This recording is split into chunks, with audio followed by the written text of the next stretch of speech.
DXGS 765 General Santo DXOC 1494 Ozami DXOW 981 Davao at Radio Filipino Podcast Center Manila.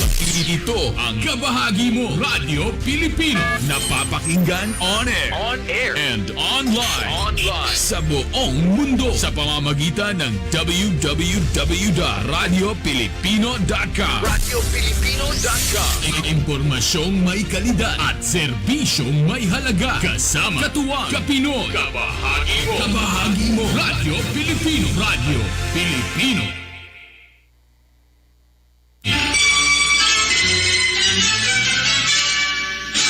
Narito na ang inyong katuwang sa paglago ng inyong negosyong pang-agrikultura. Asenso Agri Negosyo. Asenso Agri Negosyo. Asenso Agri Negosyo. Mga makabuluhan at hitik na impormasyon na siguradong swak sa inyong pangkabuhayan. Asenso Agri Negosyo. Asenso Agri Negosyo. Asenso Agri Negosyo tuwing Lunes hanggang Biyernes dito sa Rain, Radyo Asenso Inter-Network at simulcast sa lahat ng Radyo Asenso stations nationwide. Asenso Agri Negosyo. Agri na, asenso pa. Ang negosyo mo sa Asenso Agri Negosyo.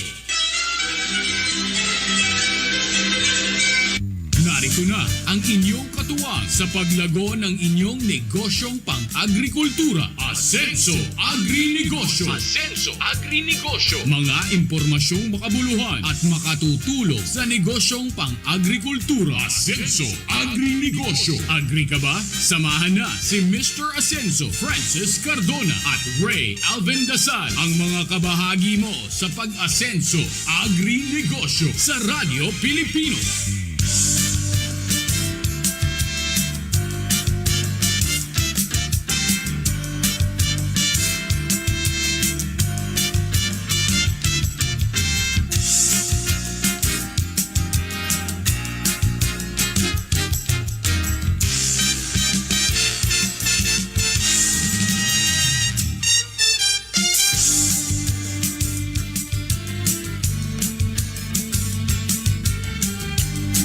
Hi! Magandang araw po! Luzon, Visayas at Mindanao. Atin pong buhay.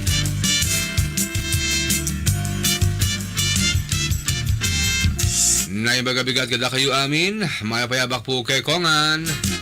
Diyos maray na aga po sinugabos mga tugang. Mayong buntag sa inyong tanan. Mayong aga. Buenos dias. Assalamualaikum.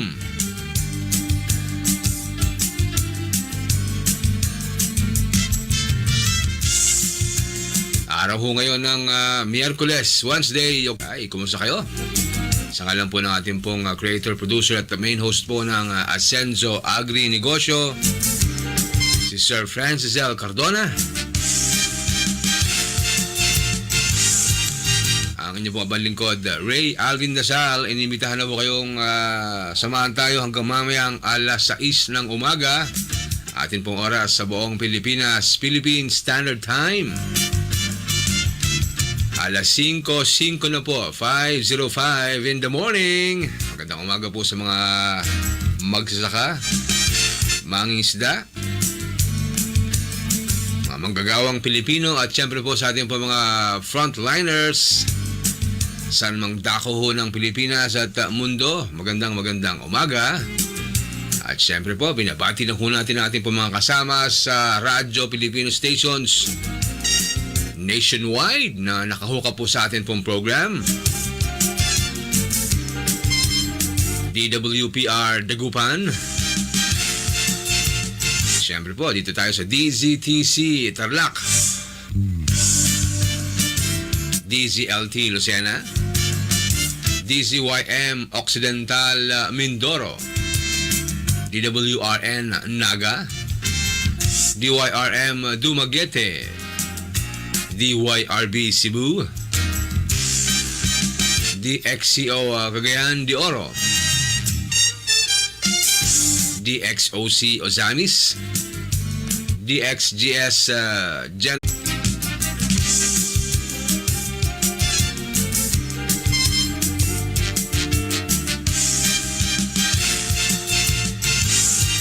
Siyempre po sa atin mga pag-uusapan po ngayong umaga,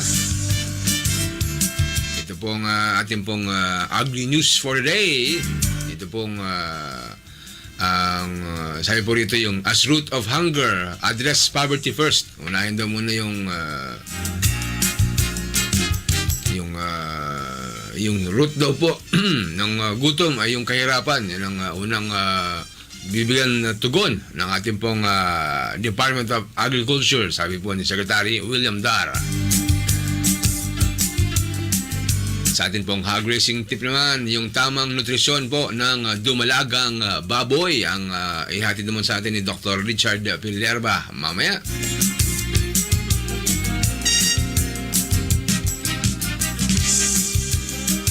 At siyempre po yung ating pong balitang Asenso na atin po pa rin sa atin ang ating pong kasamang si Sir Jerry Cardona. Tabayanan niyo po yan.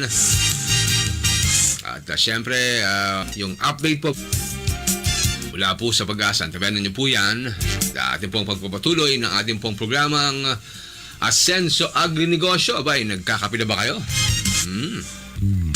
Sige, eto na. Sa ating pong Agri News for the Day, ito pong as root of hunger, address poverty first, sabi po ni Secretary William Dar ng Department of Agriculture. Poor people do not have access and, of course, money to buy food. Thus, they suffer most from hunger, yan, yung gutom. This was highlighted by the Department of Agriculture Secretary William Dar in his keynote address at the culmination of the 2020 World Food Day or WFD. Our governments should first address poverty incidents and thereafter sustain food security efforts, the DA chief said, as he called on other nations to ensure production of adequate, affordable, and nutritious food and make this accessible to poorer segments of society. There's still a long way to go before the Philippine government can lift more Filipinos out of the quagmire of poverty as the COVID-19 pandemic lingers. He added during the closing event of 2020 World Food Day, with the theme Grow, Nourish, Sustain Together. The Philippine Statistics Authority or PSA said the country's poverty incidence in 2018 was estimated at 16.7% or about 17.7 million Filipinos whose family of 5 earns less than 10,481 a month. Secretary Dar said the Duterte administration is relentless in implementing anti-poverty and hunger mitigating programs under the whole of nation approach. Thus, we at the DA will continuously implement more sustainable agri-fishery projects to help reduce poverty. Further, we will align our food production goals with our health goals aimed at nourishing our countrymen, most particularly children. He added, we fully agree that we all have to dance with the pandemic and manage the risk to create employment once again and crank up livelihood activities and stimulate consumption, said the DA chief. With the money in their pockets, our poor countrymen can afford to buy enough food for their families, said the DA chief, who was joined by 3 officials of the United Nations in the Philippines, including Cabinet Secretary Carlo Nogragres, during the World Food Day culminating program held at the DA Bureau of Soils and Water Management in Quezon City last October 16. Yearly, the DA leads the nationwide observance of the World Food Day in partnership with the UN Food and Agriculture Organization that celebrated its 75th anniversary.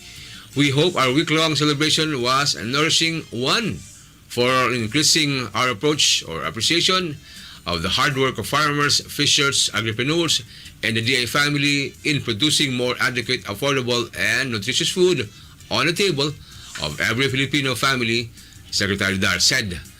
UN Resident Coordinator in the Philippines, Gustavo Gonzalez said the pandemic has pushed for multilateralism and mobilizing COVID-19 agenda of government institutions. He said this pandemic tested all organizations, government and non-government, to capacity